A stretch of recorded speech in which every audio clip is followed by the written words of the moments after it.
जब हम किसी काम में बिजी रहते हैं तो टाइम बहुत तेज़ी से भागता है, हमें पता ही नहीं चलता है और समय बहुत जल्दी निकल जाता है। 2024 भी निकल गया बहुत ही जल्दी और 2025 भी 3 महीने हो चुके हैं। टाइम कब कैसे निकल गया पता ही नहीं चला, लेकिन 2025 अभी भी हमारे पास 9 महीने बाकी हैं। जो टाइम चला गया उस पर अफसोस ना करके अब 9 महीने में हम क्या कर सकते हैं उस पर विचार करते हैं।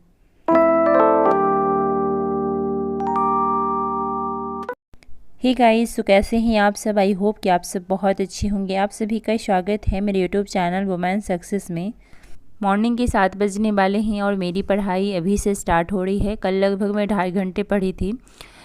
इस बार मैंने सोचा कि जनवरी से तो बहुत अच्छे से मेरी पढ़ाई होगी, यानी 2025 को मैंने बहुत ही अच्छे से 2024 में ही मैंने सोच लिया था कि 2025 में मुझे क्या करना है क्या नहीं करना है, लेकिन जितना मैंने सोचा था कुछ भी नहीं हुआ और 3 महीने कैसे निकल गए पता ही नहीं चला। इसके पीछे रीज़न है क्योंकि जो हम रूटीन के हिसाब से चलते हैं ना, अगर घर में बच्चे रहते हैं तो वो रूटीन फॉलो नहीं हो पाता है। मेरे बच्चे बड़े हैं, इतना ज़्यादा भी परेशान नहीं करते हैं, लेकिन अगर वो घर में रहेंगे तो उनको देखना ज़रूरी होता है। जैसे कि पढ़ाई कराना ज़रूरी होता है। अगर मैं नहीं पढ़ाने बैठाऊँगी, वहाँ पे मैं नहीं बैठी रहूँगी तो वो नहीं पढ़ेंगे। उनके पास हमें बैठे रहना पड़ता है। और फिर अगर घर में रहते हैं तो कभी कुछ चाहिए कभी कुछ चाहिए, वो होता है। तो ये सारी चीज़ें हमें करना पड़ता है और बच्चे हैं तो थोड़ा बहुत तो हमें डिमांड पूरा करना पड़ता है। कभी ये बना दीजिए मम्मा, कभी वो बना दीजिए, तो वो सब में भी टाइम जाता है हमारा। और जब पढ़ाई के बीच में बार बार उठिए ना तो बैठने का मन नहीं करता है। और जब बच्चे स्कूल जाते हैं तो उनका भी रूटीन रहता है और उनके साथ हमारा भी रूटीन रहता है। बट अगर नहीं बच्चे स्कूल जाते हैं तो फिर थोड़ा सा तो इधर उधर हो जाता है और इसी बीच मेरी पढ़ाई गड़बड़ा जाती है। टाइम तो मिलता है, ऐसा नहीं कह सकते कि टाइम नहीं मिलता है, लेकिन उतनी अच्छी पढ़ाई नहीं हो पा रही है। और 3 तारीख को कृपा का एग्ज़ाम है तो हमें उस पर भी फोकस करना पड़ता है। बट इन सब के बीच खुद के लिए टाइम निकालना, और मैं निकाल ही रही हूँ और अच्छा लग रहा है। 2025 मैंने प्लानिंग के साथ अपनी स्टडी स्टार्ट की है और बीच बीच में ज़रूरत पड़ी तो मैं उसे चेंज भी करूँगी। जैसे कि अब मेरा पीजी का एग्ज़ाम होगा, अभी फॉर्म भरा रहा है तो मेरा पीजी का एग्ज़ाम होगा, तो मैं अब पीजी का एग्ज़ाम के लिए भी प्रिपरेशन मुझे करना है। तो इसमें क्या होगा कि यूपीएससी और प्लस पीजी का दोनों साथ में नहीं कर सकती मैं। मेंस के लिए तो चलो सही है, लेकिन अभी फ़िलहाल पीटी है तो पीटी के लिए मैं नहीं कर पाऊँगी। तो अभी तक मैं पीटी का कर रही थी, लेकिन अगर मैं पीजी का तैयारी करूँगी तो फिर मेंस का तैयारी होगा, लेकिन पीटी का नहीं हो पाएगा। उसके लिए अब मुझे समझ नहीं आ रहा है कि इस बार मैं एग्ज़ाम दूं या ना दूं, बिकॉज़ मैं संतुष्ट नहीं हूं अपनी तैयारी से, और जब तक मैं संतुष्ट नहीं हूं मैं एग्ज़ाम में कैसे दे सकती हूं।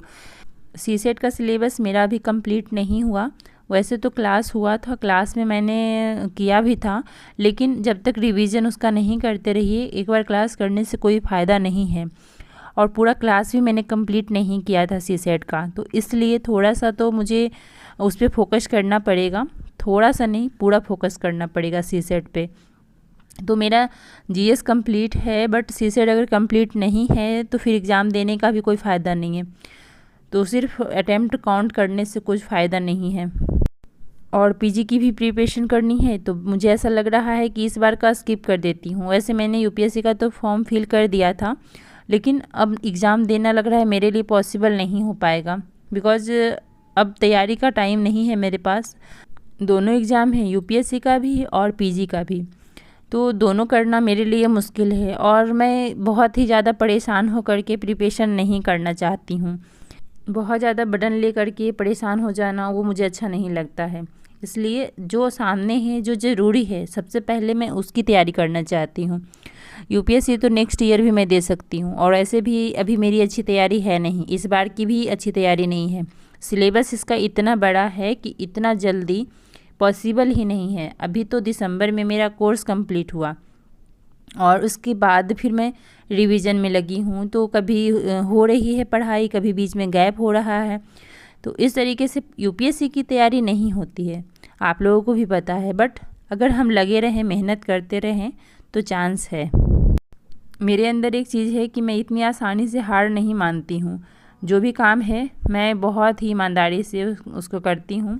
मेरे से जितना हो सकता है मैं उस काम को करती हूँ, और नहीं होता है फिर भी मैं उस काम को करती हूँ। मुझे लगता है कि एक ना एक दिन किसी भी काम को करते रहने से सफलता ज़रूर मिलती है। और एक बात और कहना चाहूँगी मैं कि ज़्यादा अच्छा बनने की ज़रूरत नहीं है। कभी भी खुद का नुकसान करके ज़्यादा अच्छा मत बनिए। आपसे जितना हो सकता है उतना करिए, जो नहीं होता है उसके लिए ना कहना सीखिए। और हर जगह अवेलेबल होना बंद करिए। जहाँ पे आपका कद्र ना हो, आपकी इज्जत ना हो, वहाँ जाना कम करिए या तो बंद कर दीजिए। ज़रूरत नहीं है। सेल्फ़ रिस्पेक्ट सबसे ऊपर है। अगर आपका सेल्फ़ रिस्पेक्ट ही ख़त्म हो जा रहा है तो वहाँ जाने की क्या ज़रूरत है। आपका वहाँ कोई ज़रूरत नहीं है, बस लोगों को दिखाने के लिए। तो क्यों दिखाना लोगों को। मुझे दिखावा पसंद नहीं है, बिल्कुल भी नहीं। आप लोग देखते होंगे वीडियो में, जिस स्थिति में मैं रहती हूँ, जैसे मैं रहती हूँ वैसे ही वीडियो शूट कर लेती हूँ। मुझे नहीं पसंद है दिखावा। जो मैं रियल में हूँ मैं वही दिखाना चाहती हूँ लोगों को। दिखावा ज़्यादा दिन नहीं चलेगा, कुछ टाइम चलेगा, फिर वो ख़त्म हो जाएगा। और जीवन को बहुत ही सिंपल तरीके से जीना चाहिए। उसमें एक ही चीज़ ऐड करिए कि आपको डेली कुछ ना कुछ नया सीखना है। या तो आप पढ़ाई कर रहे हैं या हाउस मेकर हैं या कुछ भी कर रहे हैं, आप कुछ ना कुछ सीखते रहिए। सीखते रहने से आने वाले भविष्य में बहुत ही बेनिफिट होगा। मेरे साथ ऐसा हुआ है, इसलिए मैं कह रही हूँ। जीवन को हमेशा अपने दम पे जीना चाहिए। दूसरे के कंधों पे तो जनाजे निकलती है।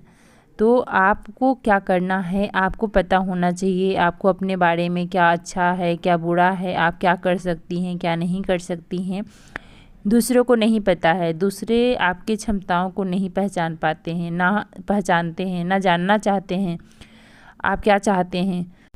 जो व्यक्ति नशा करता है आपने देखा होगा उसे कि वो नहीं रह सकता नशा के बिना। जो डेली नशा करता है उसे चाहिए, चाहे उसे कहीं से चाहिए, उसे चाहिए, बस चाहिए तो चाहिए। वैसे ही अपना हैबिट बनाइए कि आपको डेली कुछ सीखना है तो सीखना है, चाहे जैसे हो, जिस तरीके से हो। चाहे आप बुक से सीखिए, कहीं जाके किसी चीज़ को सीखिए या यूट्यूब से सीखिए। बस डेली का आप सोचिए कि हमें कुछ ना कुछ सीखना है। और जब सीखने का हैबिट हो जाएगा ना तो ये नशा का रूप ले लेगा। फिर आप इसके बिना नहीं रह सकते। आप खाना के बिना रह लीजिएगा, बिना सोए रह लीजिएगा, लेकिन बिना सीखे नहीं रहिएगा। सिर्फ गलत चीज़ों का नशा नहीं होता है, अच्छी चीज़ों का भी नशा होता है। बशर्ते वो हम पे डिपेंड करता है कि हम क्या अपने अंदर लेना चाहते हैं। अच्छी चीज़ें लेना चाहते हैं या फिर बुरी।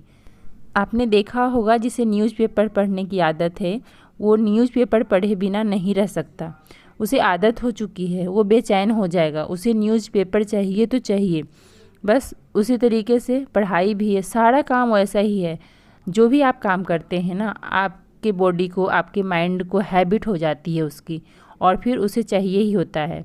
तो आपको ये सोचना है कि आपको अपने जीवन में किस चीज़ को ऐड करना है, किससे आपका प्रोग्रेस होगा, किस हैबिट को चेंज करने से आपके आने वाले जीवन डिसाइड होंगे।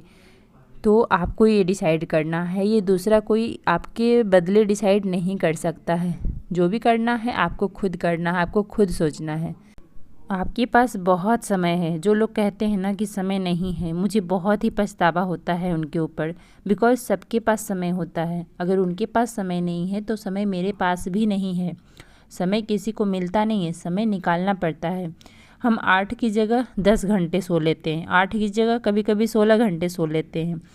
तो फिर समय कहाँ मिलेगा। सोना कम करिए। क्या ज़रूरी है 8 घंटे सोना, 6 घंटे सो कर के भी काम चला सकते हैं। लेकिन हम वो नहीं करते हैं। सोने में टाइम, बस खाने में टाइम, इधर उधर बातों में टाइम, इसमें हम बर्बाद करते रहते हैं। और हम कहते हैं कि हमारे पास तो समय ही नहीं है। समय सबके पास होता है।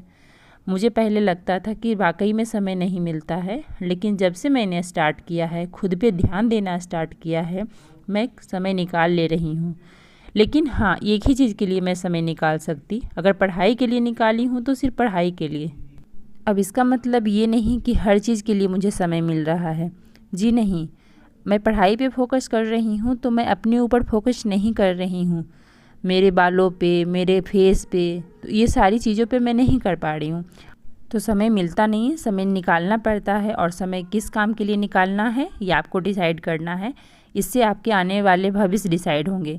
इन्हीं सब के साथ इस वीडियो का भी एंड करते हैं। मिलते हैं आप लोगों से एक नए वीडियो में। मेरी वीडियो कैसी लगी ज़रूर बताइएगा।